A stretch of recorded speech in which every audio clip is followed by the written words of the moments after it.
కుట్రలను కుతంత్రాలను తిప్పికొట్టడానికి కూడా మీ సహకారం ఉండాలి. ఈరోజు వెనకంగా అక్కడంగా ఇక్కడంగా ఇద్దరు పొద్దుటిపూట ఒకటి మాట్లాడుతారు, చీకటి ఇంకోటి మాట్లాడుకుంటారు. వాళ్ళిద్దరి మధ్యలో ఉన్న సమన్వయం మీకు అర్థమయ్యే ఉంటుంది. 7 సీట్లు కేసీఆర్కు, 10 సీట్లు బీజేపీకి అని మాట్లాడుకొని ఏదైతే ఎన్నికలకు రాబోతుందో రాబోయే పార్లమెంట్ ఎన్నికలలో వీళ్ళిద్దరి చీకటి ఒప్పందాన్ని కూడా తిప్పికొట్టే బాధ్యత మీడియా మిత్రుల మీద ఉన్నది.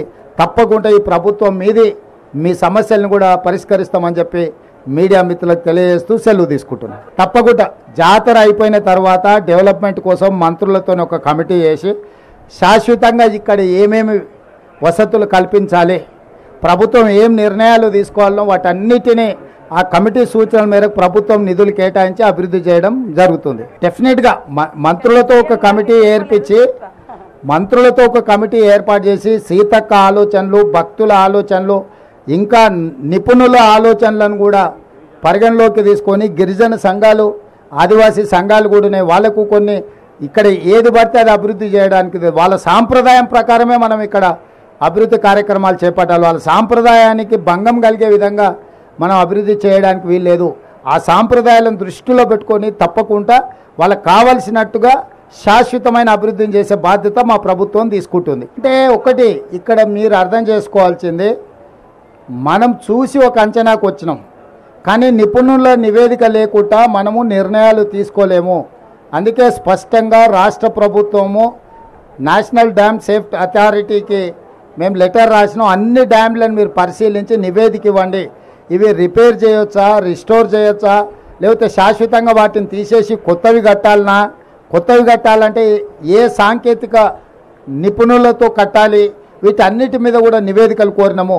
నిన్న మన మీరు అసెంబ్లీలో టీఆర్ఎస్ వాళ్ళ మాటలు చూశారు. మేడిగడ్డలు నీళ్లు నింపి అన్నారంకి ఎత్తిపోయారని.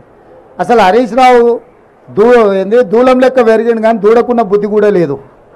ఇప్పుడు అన్నారం బొక్కవాడు అన్నారం నుంచి నీళ్ళు వచ్చి ఇది కొట్టుకపోతుంది మేడిగడ్డ, మళ్ళా మేడిగడ్డ నుంచి అయితే అన్నారంలో పోయింది అంటుండు. అన్నారంలో ఉన్న నీళ్ళే దానికి మొత్తం లీకేజీలు వచ్చి అది కూలిపోయేటట్టుందని దాంట్లో ఉన్న నీళ్ళు కిందికి వదిలాం. వాళ్ళు మన అసెంబ్లీలో చేసిన వాదన మొత్తం చూడండి. నేను అందుకే చెప్తున్నా, దూలం లెక్క పెరిగితే సరిపోదు, దూడకున్న బుద్ధి అని ఉండాలి అని హరీష్ రావుకి చెప్పదలుచుకున్నా. ఈ మేడిగడ్డ కూలింది అని మేడిగడ్డలు నీళ్లు తీసేసినాం. ఇప్పుడు అన్నారం కూలేటట్టు ఉందని అన్నారంలో ఉన్న నీళ్ళు తొలగిస్తే మళ్ళీ మేడిగడ్డ లాపంటే ఎత్తి అన్నారంలో పోయాలంట. అసలు ఏమన్నా మెదడు ఉండే ఆలోచన. అందుకే వాళ్ళు ఏందనంటే చేసిన తప్పులను కప్పిపుచ్చుకోవడానికి ఎదురుదాడే ఒక మంచి విధానం అన్నట్టుగా వాళ్ళు ఒక ఆలోచన చేస్తున్నారు. కాబట్టి ఇప్పుడు స్పష్టంగా నిపుణుల నివేదికలు వచ్చిన తర్వాత మీరు చెప్తున్న ప్రతి అంశాన్ని పరిగణలోకి తీసుకుంటాం.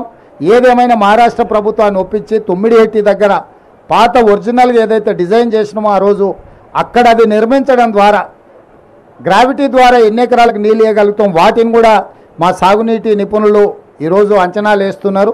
తప్పకుండా వాటి అన్నిటిని దృష్టిలో పెట్టుకొని చేస్తాము. గోదావరి జలాలను పూర్తి స్థాయిలో ఉత్తర తెలంగాణకే కాదు, అవసరమైతే దక్షిణ తెలంగాణ ప్రాంతానికి కూడా నీళ్ళను వినియోగించుకోవడానికి కార్యాచరణ చేపడతాము. మేము హడావిడి చేయము, అపరం మేధావులం అని మేము చెప్పుకోము. 80,000 పుస్తకాలు చదివినామని అసలే చెప్పం. ఎందుకంటే ఎవరు చేయాల్సిన పని వాళ్ళే చేయాలి. మీకు తెలుసు కదా, దోపిక కదా నాకు గరక నాకు ఘాట్క అని. గాడిద చేయాల్సిన పని గాడిద చేయాలి, కుక్క చేయాల్సిన పని కుక్క చేయాలి. కుక్క పని గాడిద చేసింది అనుకోండి నడ్డి ఉడుగుతుంది. పరిపాలన చేయాల్సింది మనం. నిపుణులు ఇచ్చిన నివేదికల ప్రకారం మనం పరిపాలన చేయాలి. మనమే నిపుణులం అనుకొని అప్రమేధాలం అనుకొని చేస్తే మేడిగడ్డలాగా అవుతుంది కథ. కాబట్టి కొంత ఆలస్యమైన దాన్ని పక్కడబందీగా చేయాలనేది మా ఆలోచన. తప్పకుండా ఆ ప్రాంతం నుంచి వచ్చిన మంత్రివర్యులు శ్రీధర్ బాబు గారు ఉన్నారు. పూర్తిగా దాని మీద నిరంతరం పర్యవేక్షిస్తున్నాం. దాన్ని తప్పకుండా మంచి జరిగేటట్లనే నిర్ణయం ఉంటుంది.